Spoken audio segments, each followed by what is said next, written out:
I had lived in that house for 8 years. Quiet street, predictable neighbors, a perfect place to rebuild after the divorce. At least, that's what I told myself. I wasn't looking for drama.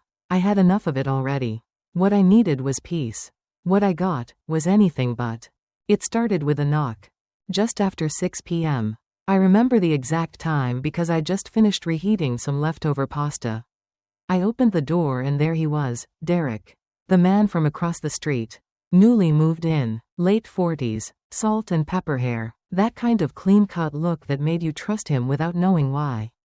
"Hey, sorry to bother you," he said, flashing a smile. "My sink's flooding, and I think I left my toolbox in the truck at work. Any chance I could borrow a wrench?" He looked embarrassed to ask. I smiled. "Of course. Come in, I'll grab it." He didn't step inside, just waited at the door. Polite. Something about that made me like him right away.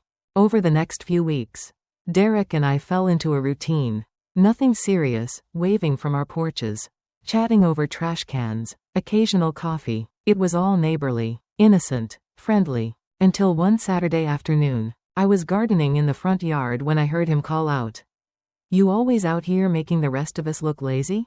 I laughed, brushing dirt from my knees. "Some of us find peace in weeding. You know." He walked over, holding 2 cold lemonades. "You strike me as someone who's been through stuff," he said, strong, but guarded. That caught me off guard. "I don't talk about the past much," I replied. He nodded, didn't push, just handed me a glass. It was that moment, the quiet respect, the eye contact that lingered just a second too long, that something shifted. The air got thicker, more charge. I told myself it was nothing. Just a lonely woman reading too much into kindness. But I knew I was lying. We started texting, small things at first, neighborhood updates, shared photos of our dogs, harmless jokes. But the messages got longer, deeper. He started sharing stories about his wife, his estranged wife. As he clarified one night, "She moved out months ago." He typed, "We're figuring things out," or, "trying to." I stared at that message too long. Because I'd been there, I knew what figuring things out really meant. One night, around 11 p.m., he texted, "Are you still up?" "Yeah, couldn't sleep." "Same. Want to come over for tea? Just talk. Promise." I hesitated. Then I crossed the street. His house was dimly lit. Clean, too clean, like someone had tried to scrub out old memories. We sat on his couch, tea in hand, talking about everything and nothing, childhood, regrets, the strange quiet of life after heartbreak. Then the silence came, that thick, aching kind that hangs between two people when they both know something is about to happen.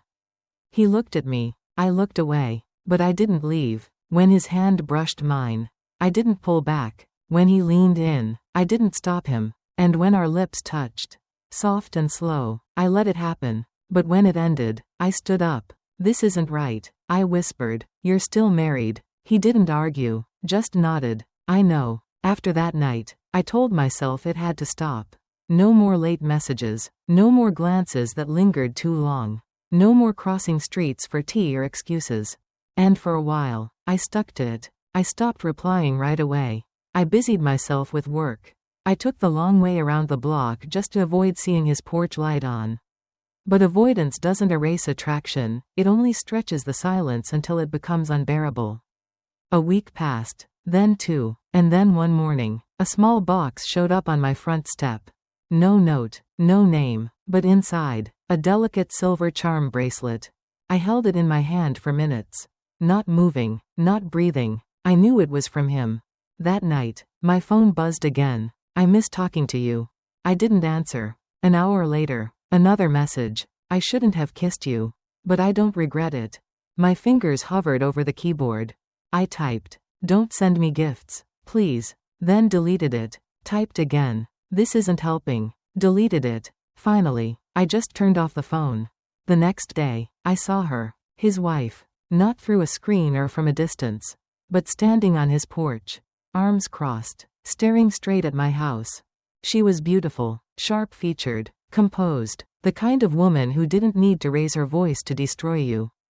I froze. She didn't wave, she didn't smile, she just turned, knocked on his door, and stepped inside. And that was the moment I realized I wasn't invisible.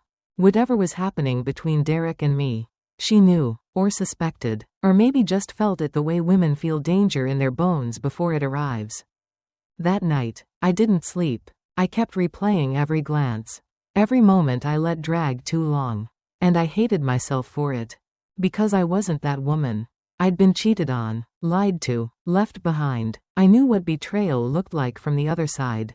And yet, here I was, on the edge of it all.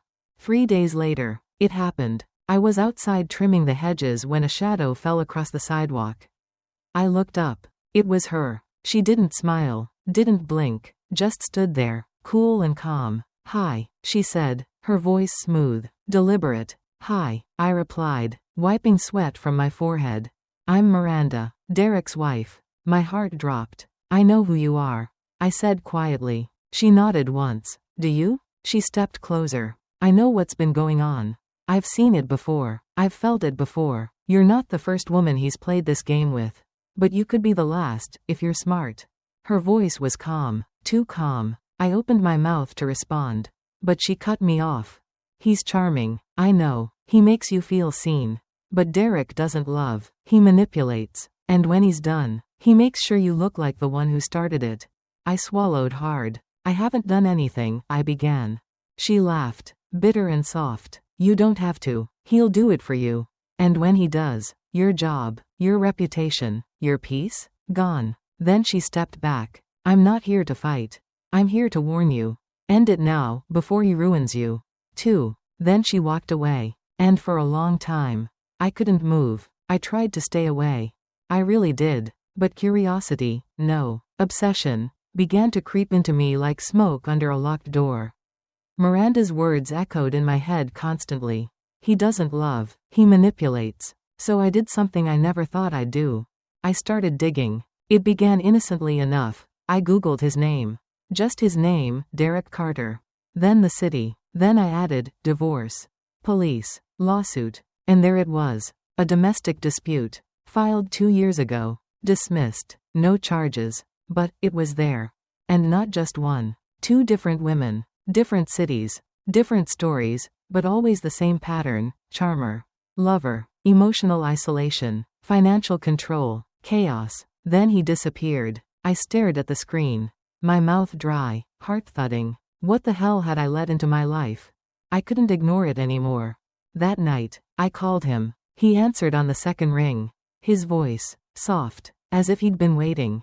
"I need to talk to you," I said, cold and flat. A pause. Then, "I'm listening." "No, in person." 20 minutes later, we sat across from each other in my kitchen. The same room where I once imagined laughing with him, cooking for him, building something new. But now, it felt poisoned. "I know," I said, "about the women, about the police reports." He didn't flinch. He just exhaled. "I figured you'd find out eventually." That calm, that complete lack of remorse chilled me more than any shout ever could. "It's not what you think," he said. I slammed my palm on the table.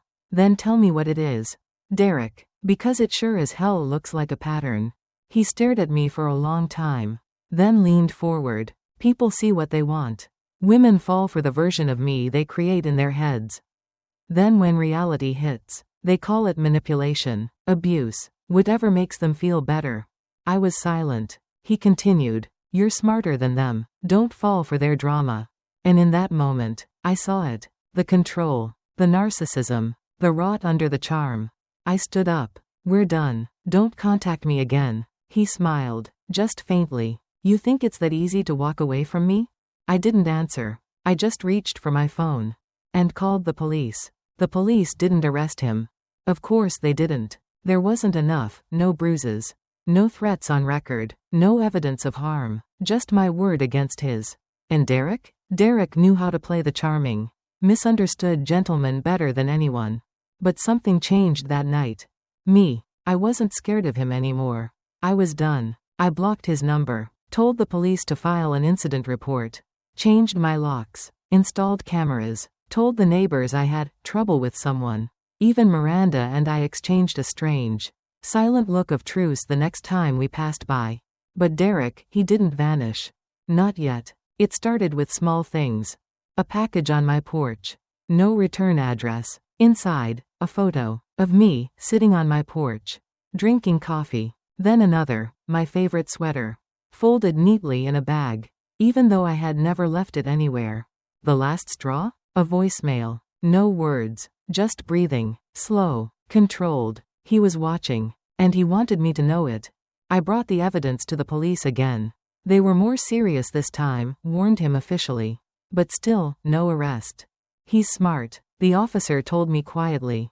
He's not going to break the law. He's going to break you. It was 2:17 a.m. when I woke up to the sound of crackling. At first I thought it was a dream. But then the smell, smoke, burning plastic, something chemical. I bolted upright. The porch was on fire. Flames licking the wood railings, spreading to the walls. I screamed, grabbed my phone, and dialed 911 with shaking fingers as I ran outside. The fire department arrived just in time to save most of the house. They said the fire started at the corner near the gas line, but it wasn't an accident. Someone poured accelerant. They couldn't prove who, but I knew. And worse, he knew I knew. That night, while I stood in a hotel room in borrowed clothes, a fire marshal handed me a report. And at the bottom, scribbled by hand, someone had left a note. You should have stayed the good neighbor. No signature, no fingerprints, no camera footage, just a message. And with that, I understood. Derek's not trying to win. He's trying to punish. This wasn't love. It wasn't even obsession. It was control. And I had challenged it. And he would rather burn everything than let go. The fire didn't kill me. But it ended the version of me who thought she was safe behind nice fences and polite smiles. After that night, I moved. Far. Changed jobs. New number. Left without telling anyone, not even the few friends I had made. The past wasn't something I wanted following me. The insurance paid out, but the money meant nothing. What mattered was that I had survived a man like him. A man who wore kindness like a costume. Who looked like a dream but hollowed out the people who loved him. A man who made you believe you were the one who crossed the line, until there was no line left. For months, I didn't speak of it. Not to therapists, not to my family, not even to myself. Then one night, I met a woman in a small bookstore cafe. She was quiet, wore her sadness like a second skin. We struck up conversation, both pretending it was about the book we were holding. But somewhere in between coffee and silence, she said, he left me when I was weakest. Said it was my fault he hurt me. And I knew. Different man, same monster. That night, I told her my story. All of it. It poured out of me like poison I didn't know I was still carrying. And at the end, she just whispered, "Thank you." I asked, "For what?" She said, "For proving I'm not crazy. For surviving." And in that moment, something inside me healed. Months later, I returned to the neighborhood. Just for a drive, to see what had changed. Miranda's house was empty. For sale, sign out front. Derek's truck was gone. I asked a neighbor who still remembered me. And they said, he left. After the fire. No one's seen him since. I nodded. No closure. No apology. Just silence. But I didn't need either. Because I wasn't the same woman anymore.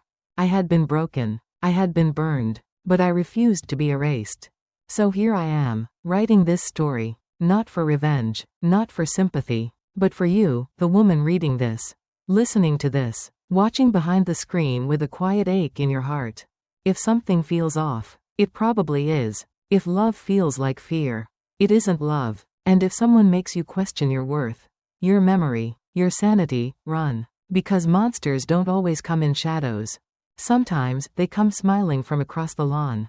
Every week, we uncover a new secret. Subscribe so you never miss the next confession.